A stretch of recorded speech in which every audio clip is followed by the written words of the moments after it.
TA TV, media syiar Islam.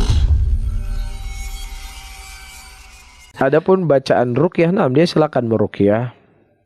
Ya, ruqyah adalah sesuatu dengan ruqyah yang syar'i, dia bacakan Quran atau dia sendiri yang baca Quran atau dia menjaga dirinya, ya, menjaga zikir pagi dan petang, dia mengikat dirinya dengan takwa, dia mempelajari tauhidullah, tauhid kepada Allah, dia membaca bismillahilladzi la yadurru ma'asmi syai'un fil ardi wala fis sama'i was samiul alim 3 kali di waktu pagi, 3 kali di waktu sore. Dia istiqomahkan membaca doa-doa seperti ini. A'udzu bikalimatillahi tammah min syarri ma khalaq. Ya, maka siapa yang membaca doa ini maka dijauhi dari segala gangguan-gangguan makhluk Allah Subhanahu wa taala kepadanya. Ketika dia masuk ke rumah dia membaca bismillah. Ya, ketika dia makan dia baca bismillah agar tidak ada ruang untuk syaitan ya mabit bersamanya, tidur bersamanya dan makan bersamanya.